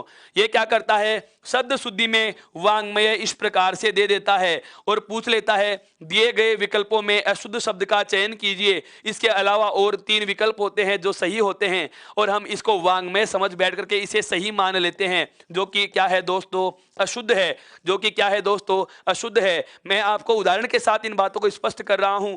यदि आपका ध्यान केवल और केवल लिखने में रहेगा, केवल और केवल आपका मैसेज करना, बिल्कुल लाइव चैट पे चैट करना उद्देश्य है दोस्तों, तो आप आराम से आप चैट कीजिए। लेकिन मैं कह दूंगा कि यदि इस क्लास का लाभ लेना चाहते हैं तो लगातार आपकी नजरें स्क्रीन पे होनी ही चाहिए, आपके कान अलर्ट रहने चाहिए। किसी भी क्षण, किसी भी पल आपके कानों में काम की बात आ सकती है। जो अगली काम की बात आती है वह सुनिए। क्या पहली बात हमें पता चल चुकी है, वो क्या चल चुकी है, मैं इसको थोड़ा व्यवस्थित ढंग से लिख देता हूं। देखो, ताड़नजात वर्णों की संख्या यदि पूछी जाए तो कितने होते हैं? 2 होते हैं। कौन कौन से होते हैं? एक तो अड़य होता है और एक अडय होता है। इनसे जुड़े हुए तथ्य आया सबसे पहला तो कौन सा, इन्हें स्वर रहित नहीं किया जा सकता। इन्हें स्वर रहित नहीं किया जा सकता। क्यों नहीं किया जा सकता, इसका कारण मैंने आपको बता दिया है दोस्तों। इन्हें स्वर रहित नहीं किया जा सकता, और क्यों नहीं किया जा सकता इसका कारण आप जान चुके हैं। दूसरा महत्वपूर्ण तथ्य आपके सामने, बिल्कुल दूसरा महत्वपूर्ण तथ्य आपके सामने बता रहा हूं। क्या हिंदी में हम किसी शब्द से नया शब्द बना सकते हैं? जैसे समझना, जैसे मेरे को लिखना है डमरू तो मैं डे से आरंभ कर चुका हूं। जैसे मुझे लिखना है ढक्कन तो मैं डे से आरंभ कर चुका हूं, डे से आरंभ कर चुका हूं। लेकिन इन दोनों ताड़नजात वर्णों की बात बता रहा हूं दोस्तों। कभी भी किसी शब्द के प्रथम वर्ण के रूप में, कभी किसी शब्द के प्रथम वर्ण के रूप में, कभी किसी शब्द के प्रथम वर्ण के रूप में इन ताड़नजात वर्णों का प्रयोग नहीं होता। अर्थात ऐसा कभी देखने को नहीं मिलेगा कि कोई शब्द लिखा हुआ है और उसका पहला वर्ण आपको इन दोनों में से कोई एक मिल जाए। नुक्ता वाले वर्ण आधे होते ही नहीं है दोस्तों। अरबी फारसी के वर्णों को हलंत लगा के आधा नहीं करेंगे, वो अलग चीज है, वह अलग चीज है दोस्तों।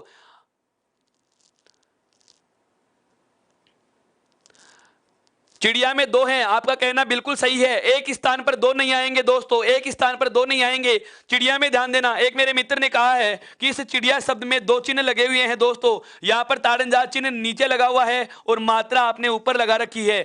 एक समय में एक स्थान पर 2 चिन्हों का प्रयोग नहीं होता दोस्तों। यदि आप मेरी बात गौर से सुन रहे होंगे तो इस प्रकार का बेबुनियाद सवाल आपके जहन में नहीं उठता। मैं बार बार कह रहा हूं, आपका ध्यान मोबाइल स्क्रीन पे होना चाहिए। केवल चैट लिखने में व्यस्त रहेंगे तो इस प्रकार की गलतियों का दौरान होता रहेगा दोस्तों आपसे। मैं फिर से कह रहा हूं क्या कि एक वर्ण पर एक समय में एक स्थान पर 2 चिन्ह नहीं होते। जैसे आपने इसके ऊपर बड़ी ई की मात्रा लगा दी, अब आप इसके ऊपर ए की मात्रा नहीं लगा सकते। बहुत अच्छे से समझो, एक एक शब्द को मैं बहुत गौर से समझा रहा हूं, बहुत आराम से। दूसरी बात मैंने क्या बोल दी है कि ताड़नजात वर्ण कभी किसी शब्द के प्रथम वर्ण के रूप में प्रयुक्त नहीं होते हैं। ताड़नजात वर्ण कभी किसी नए शब्द के प्रथम वर्ण के रूप में प्रयुक्त नहीं होते हैं। और क्यों नहीं होते हैं? क्योंकि शब्दकोश और साहित्य कोश की जो उपयोग पद्धतियां हम पढ़ते हैं, अर्थात डिक्शनरी का जो शब्दों का क्रम होता है, उनमें इनका स्थान निर्धारित कर पाना मुश्किल हो जाता है दोस्तों। क्यों? क्योंकि इन्हें आधा नहीं किया जा सकता और ये पहले वर्ण के रूप में आ जाएंगे तो इनका स्थान निर्धारित कर पाना मुश्किल हो जाता है। अतः इनसे कभी नए शब्द का आरंभ भी नहीं होता है मित्रों। तो दूसरी बात जो हमें पता चलती है वह क्या चली है दोस्तों? इनसे कभी नए शब्द का आरंभ नहीं होता। इनसे कभी नए शब्द का आरंभ नहीं होता। नए शब्द का आरंभ नहीं होता। आपको बहुत अलग कंसेप्ट मिल रहे हैं दोस्तों। आपको ये चीजें अटपटी इसलिए लग रही हैं क्योंकि आपने ऐसा कभी सुना ही नहीं है। ऐसा कभी आपने सुना ही नहीं है। बस केवल रट के चले गए कि द्विगुण व्यंजन दो होते हैं, नीचे बिंदी लगाने वाले होते हैं। पर ऐसा कभी प्रश्न आ जाएगा तो आप अब इसका आराम से जवाब दे पाएंगे और बिल्कुल बिल्कुल पूरे मनोबल के साथ, पूरे आत्मविश्वास के साथ कह सकेंगे कि ये हमारा प्रश्न बिल्कुल क्या है दोस्तों, सही है। एक वर्ण पर एक समय में एक स्थान पर दो चिन्ह नहीं प्रयुक्त होते, एक बात, इसीलिए इनको आधा नहीं किया जा सकता और ये कभी नए शब्द के प्रथम वर्ण के रूप में प्रयुक्त नहीं होते। यहां तक की बात समझ में आ चुकी दोस्तों। ये कौन से थे? हिंदी के विकसित व्यंजन। इसके ठीक पहले हमने जाना था कौन सा? हिंदी का विकसित स्वर। अब बात करता हूं मैं आगे की। क्या पांचवा जो अन्य वर्ण आता है वह आता है दोस्तों क्या? विदेशी स्वर। वह कौन सा आता है दोस्तों? विदेशी स्वर। अन्य नाम आपसे दे सकता है क्या? इसे आगत स्वर भी कह सकते हो। दूसरे देश से आया है, विदेशी आया हुआ है, इसलिए आगत। हमारे देश में ये स्वीकार किया गया है, दूसरे देश से आने वाले को अपनाया है, इसलिए इसे मेहमान स्वर भी कहा जाता है। और वह नाम जो हमें बहुत अच्छे से याद रहता है, क्या? अर्धचंद्र बिंदु।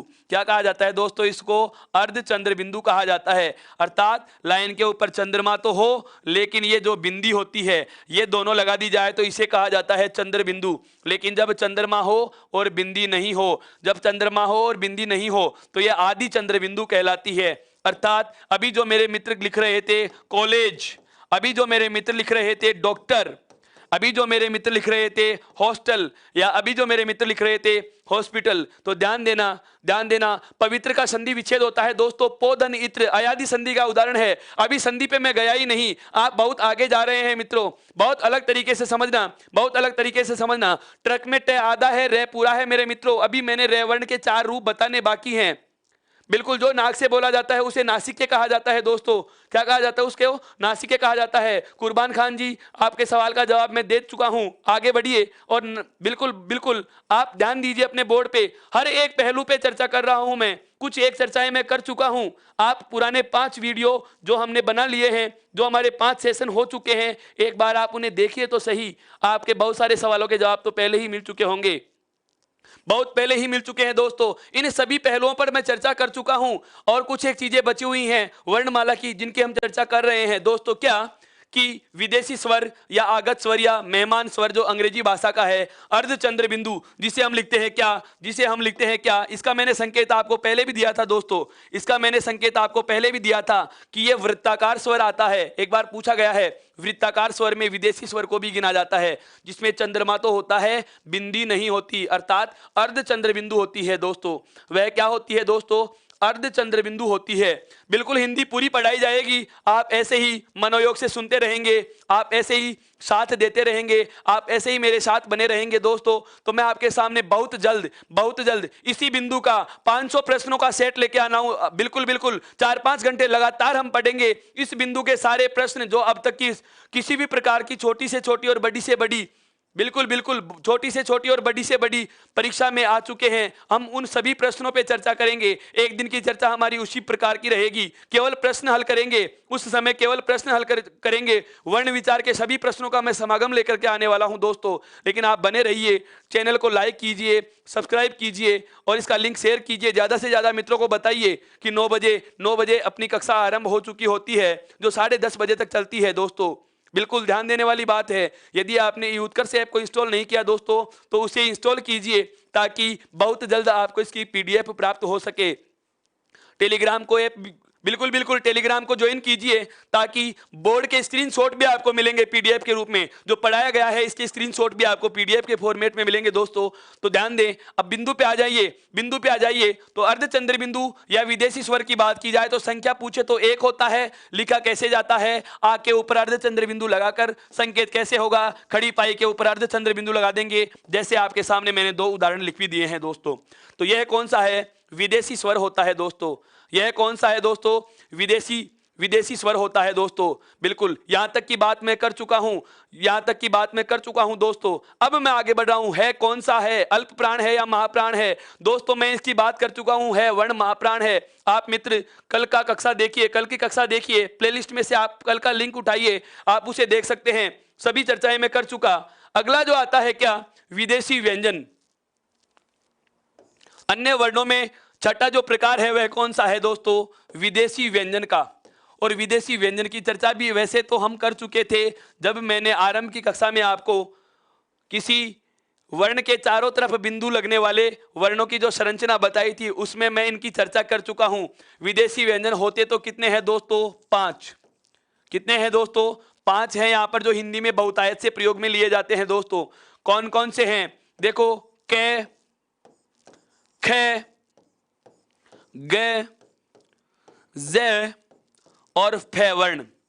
इनसे पहले नुक्ता लगा दिया, इसको कहा जाता है दोस्तों नुक्ता चिन्ह। सभी बिंदुओं को नुक्ता चिन्ह नहीं कहा जाता। मेरे अभी कुछ मित्र कह रहे थे कि जो ताड़नजात चिन्ह है वो भी नुक्ता है, पंचमाक्षर बिंदु को भी वो नुक्ता से संबोधित कर रहे थे दोस्तों। तो जो इसका जो नाम होता है उसे वही कहा जाता है। मानव जाति है, मानव जाति है, लेकिन सभी व्यक्तियों की व्यक्तिवाचक संज्ञा सूचक शब्द नाम अलग अलग होते हैं। इन चिन्हों के नाम भी अलग अलग होते हैं दोस्तों। हर तरफ जो बिंदु होती है उसे हम नुक्ता नहीं कहते। नुक्ता केवल वर्ण के पहले लगा हुआ होता है, उसे ही कहा जाता है। और ये कितने वर्ण है दोस्तों? 5 वर्ण होते हैं। कितने वर्ण होते हैं दोस्तों? 5 वर्ण होते हैं। एनसीईआरटी में इनकी संख्या कितनी मानी गई है दोस्तों?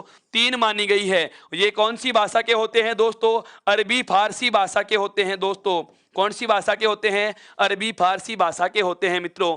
यहां तक की बात समझ में आ चुकी है तो इसका स्क्रीन बिल्कुल यहां तक की बात बिल्कुल समझ में आ गई है तो इसका स्क्रीनशॉट लीजिए ताकि आगे बढ़ा जा सके। एनसीईआरटी में 3 कौन कौन से होते हैं वो भी जान लीजिएगा, वे भी जान लीजिएगा। ख, ज और फे। इन्हें जिह्वा मूल्य ध्वनि भी कहा जाता है दोस्तों। इन्हें जिह्वा मूल्य ध्वनि भी कहा जाता है दोस्तों। इन्हें जिह्वा मूल्य ध्वनि भी कहा जाता है दोस्तों। यह बात भी आपके नाम याद रखने की है, जिह्वा मूल्य ध्वनियां।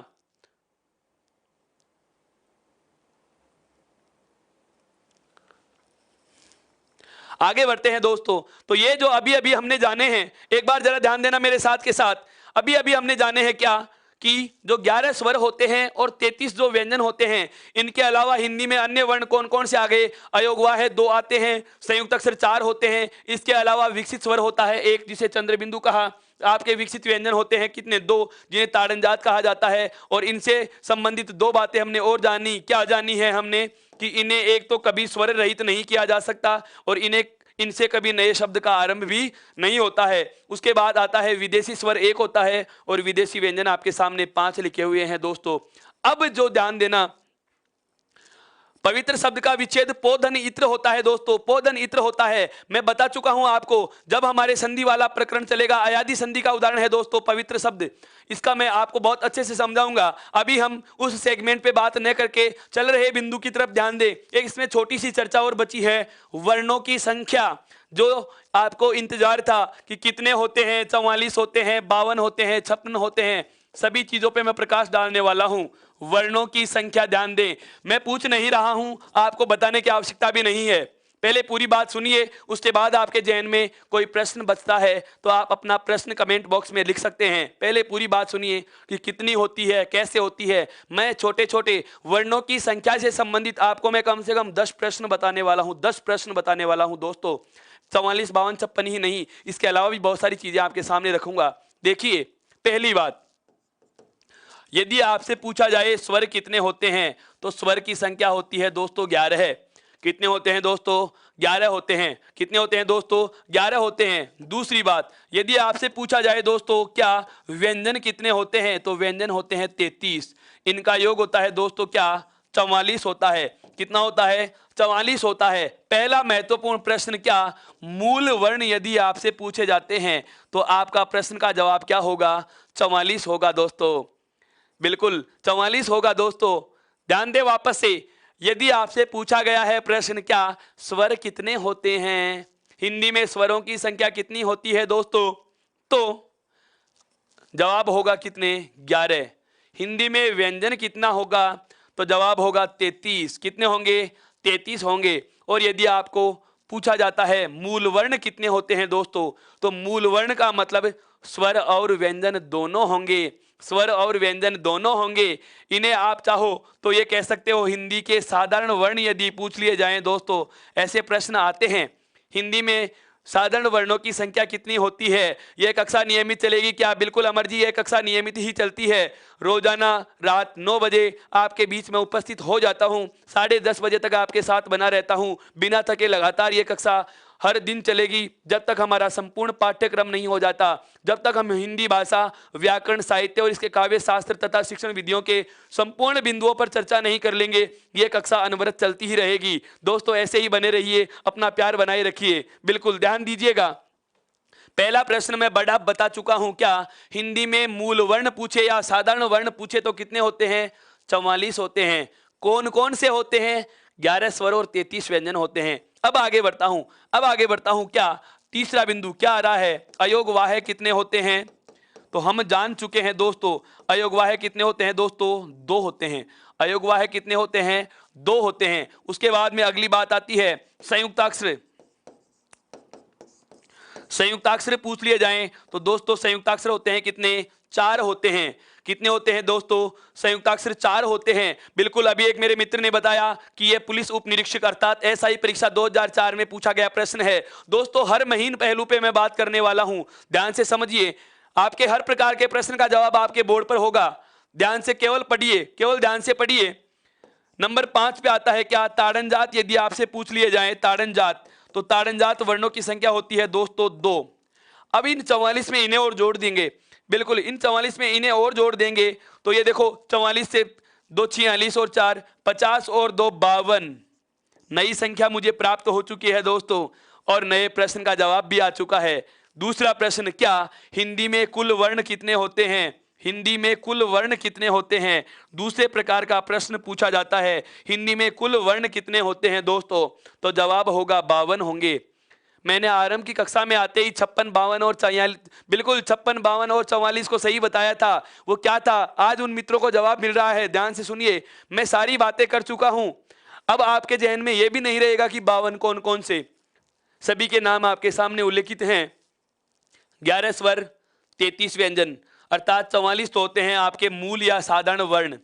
उसके बाद में 44 में 2 तो अयोगवाह्य जोड़ देंगे, 2 आपके ताड़नजात जोड़ देंगे, 4 आपके संयुक्ताक्षर जोड़ देंगे, कुल होता है कितना? 52। इसे कहा जाता है हिंदी के कुल वर्ण कहा जाता है दोस्तों। क्या कहा जाता है दोस्तों? कुल वर्ण कहा जाता है दोस्तों। अगला तथ्य, अगला महत्वपूर्ण और आश्चर्यचकित कर देने वाला तथ्य लिख रहा हूं दोस्तों। यदि मैं कहूं विदेशी वर्ण, शब्द पे गौर करना, बिना सोचे समझे जवाब नहीं देना है। विदेशी वर्ण लिखा है मैंने दोस्तों, और वर्ण के नाम आते ही स्वर और व्यंजन दोनों की बतानी है। स्वर और व्यंजन दोनों की संख्या बतानी है। 56 भी बता रहा हूं मित्रों। सत्यवीर जी जरा ध्यान दें, मैं विदेशी वर्ण लिख चुका हूं, और विदेशी वर्ण के साथ में मैं यहां पर थोड़ा सा शर्त भी लिख देता हूं।